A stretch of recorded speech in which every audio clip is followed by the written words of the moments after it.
Oi amigos, beleza? Eu sou o professor Igor Zezeit. Agora a gente vai dar início a uma playlist de eletrodinâmica, uma sequência de vídeos aí todos sobre eletrodinâmica. Eu vou usar vários conceitos que já foram trabalhados na playlist de eletrostática. Então qualquer dúvida que ficar, só voltar lá, dar uma olhada, revisar e depois você volta para essa, beleza? Então, olha só, o primeiro conceito importante de eletrodinâmica, que são os elétrons em movimento, e não é qualquer tipo de movimento, daqui a pouco a gente vai ver. O primeiro conceito é a corrente elétrica. O que é a corrente elétrica? Imagine o seguinte, você tem um fio, e esse fio ele está cheio de elétrons, certo?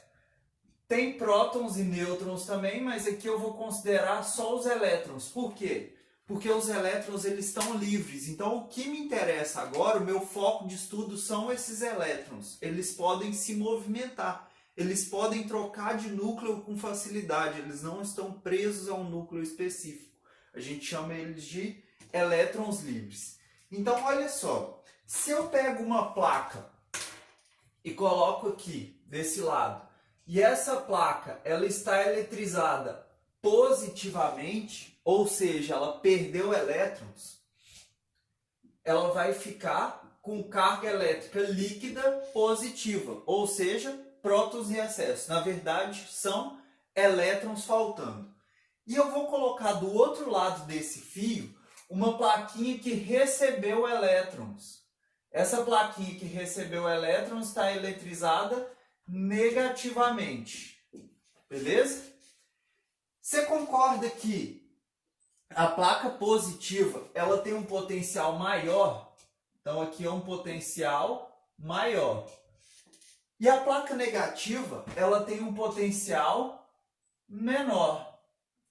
Quando eu tenho diferença de potencial, que foi um conceito que a gente já estudou em eletrostática, isso gera um movimento dos elétrons. Eles vão ser repelidos por esses elétrons em excesso e atraídos por esses prótons. Então, eles vão estabelecer um movimento aqui para a esquerda, no meu caso aqui. E esse movimento de elétrons eu chamo de corrente elétrica. Os elétrons, na verdade, eles já têm alguma movimentação quando eles estão em equilíbrio eletrostático. Só que agora, com a DDP, eles vão ser como se fossem hipnotizados. Que daí eles vão se movimentar todos ordenadamente para o mesmo lado. Então, o movimento não é qualquer movimento dos elétrons livres, é um movimento ordenado. Do menor potencial aqui para o maior. Beleza, então imagine aqui uma pilha. A pilha ela tem dois polos. Um polo é o positivo e o outro polo é o negativo. Exatamente como eu fiz lá em cima. Ó. Uma placa eletrizada negativamente, outra placa eletrizada positivamente. E aí eu vou pegar um fio e vou conectar os dois polos dessa pilha. O que vai acontecer? Se um lado está com excesso de elétrons e o outro está com falta de elétrons, os elétrons eles vão se movimentar aqui, ó, os elétrons que estão no fio, tá? Não necessariamente os elétrons que estão aqui. Os elétrons do próprio fio se movimentam, igual eu fiz ali em cima. Claro que alguns vão sair daqui e vir para cá, mas a maioria são os elétrons do próprio fio. E aí esses elétrons vão se movimentar aqui, ó. Então eu fiz aqui, negativo são os nossos elétrons se movimentando. Esse é o sentido da corrente que a gente chama de sentido real. Realmente acontece isso.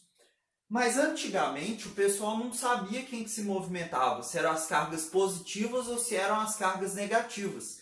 E eles chutaram, eles imaginaram que eram os prótons que se movimentavam, as cargas positivas. Se fossem os prótons, eles estariam em excesso aqui e faltando aqui. Então, como que eu faria isso? Eu movimentaria os prótons nesse sentido. E esse sentido que eu estou vendo aqui, ó, dos prótons, é a corrente elétrica convencional. Eles falaram que era nesse sentido. convencionou-se assim, a gente usa a letra I para corrente elétrica, tá? De intensidade de corrente elétrica. Depois eu vou falar como que calcula. Esse sentido é o sentido convencional. Então, o sentido convencional é o sentido que foi convencionado, que eles chutaram. Quase sempre usamos o sentido, e aí, real ou convencional? Quase sempre nós usamos o sentido convencional. Mas por que, professor? Se o outro que está certo, por que a gente não troca para o sentido real? Porque toda a física foi construída desse jeito, muitos livros, muita gente já aprendeu desse jeito e funciona do mesmo jeito. Apesar de não ser certinho isso que acontece, funciona perfeitamente, a gente consegue todas as aplicações baseadas desse jeito. Outra classificação que nós podemos fazer para corrente elétrica é se ela é iônica ou eletrônica. E a corrente iônica, igual o nome já diz, ela é feita por íons. Então, os íons vão se movimentar. E esses íons, eles têm que estar em uma solução. Então, soluções iônicas geram corrente iônica. Isso acontece, por exemplo, numa lâmpada fluorescente.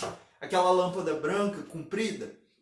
Lá dentro tem vários íons. E esses íons eles se movimentam conforme surge uma diferença de potencial. Igual aqui.